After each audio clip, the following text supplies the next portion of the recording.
आज पौष पूर्णिमा के मौके पर अमृत स्नान के साथ महाकुंभ का महापर्व प्रारंभ हो चुका है और इसके अलावा लाखों की संख्या में, लाखों की तादाद में श्रद्धालु महाकुंभ में पहुंच रहे हैं, दर्शन के लिए आस्था की डुबकी लगा रहे हैं और सनातन के सबसे बड़े पर्व में सम्मिलित होने के लिए पूरे विश्व से भी लोग वहां पर पहुंच रहे हैं। इन 10 तस्वीरों के जरिए आप समझने की कोशिश कीजिए, जिस सांस्कृतिक चेतना, जिस भाव की हम बात कर रहे हैं, उस भाव को आज लोग प्रयागराज में जी रहे हैं। प्रत्येक 12 वर्ष पर आयोजित होने वाले महाकुंभ का इस बार का आयोजन बहुत ज्यादा खास है और आस्था और आधुनिकता के संगम में सनातन का ये पर्व 55 दिनों तक चलेगा और इस दौरान कई अवसरों पर विशेष स्नान भी होंगे। आज अमृत स्नान से महाकुंभ की शुरुआत हो चुकी है और कल यानी मकर संक्रांति के दिन अखाड़ों के शाही स्नान भी प्रारंभ होंगे, जब अलग अलग परंपराओं से जुड़े अखाड़ों के साधु संत साधक संगम में शाही स्नान करेंगे।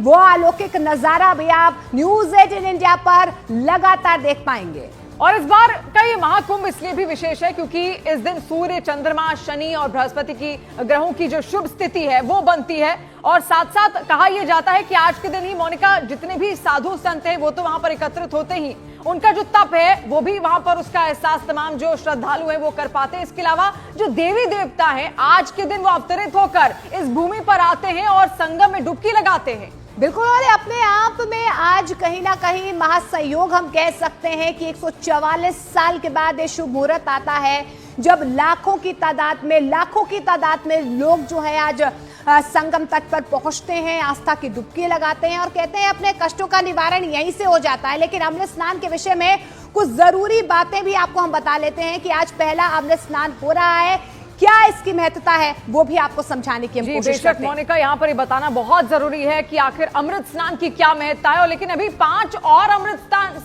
स्नान बाकी हैं और अभी दूसरा अमृत स्नान 14 जनवरी को होगा, तीसरा अमृत स्नान होगा 29 जनवरी को, चौथा अमृत स्नान 3 फरवरी को होगा, 5वां अमृत स्नान 12 फरवरी को और अमृत स्नान जो अंतिम होगा वो 26 फरवरी को होगा। इसके अलावा अमृत स्नान के लिए रजिस्ट्रेशन करवाना भी बहुत अनिवार्य है और आप घर बैठे ऑनलाइन रजिस्ट्रेशन करा सकते हैं। देखिए, महाकुंभ की आधिकारिक वेबसाइट महाकुंभ.in पर रजिस्ट्रेशन करवाने की सुविधा है और हमारी हिदायत यही है कि आप रजिस्ट्रेशन कराकर ही महाकुंभ के इस महापर्व पर पहुंचे। हालांकि आपको ये बता दें कि महाकुंभ में पहुंचने के बाद भी मेला प्राधिकरण के ऑफिस में भी आप इसका रजिस्ट्रेशन करा सकते हैं, लेकिन वहां पर भीड़ हो सकती है और समय भी लग सकता है, इसीलिए ऑनलाइन रजिस्ट्रेशन सुविधा ज्यादा आसान है। देखिए, अमृत स्नान करने जाए तो ध्यान रखें कि अमृत स्नान के दौरान साबुन और शैम्पू का इस्तेमाल नहीं करें और स्नान के बाद अन्न दान की परंपरा है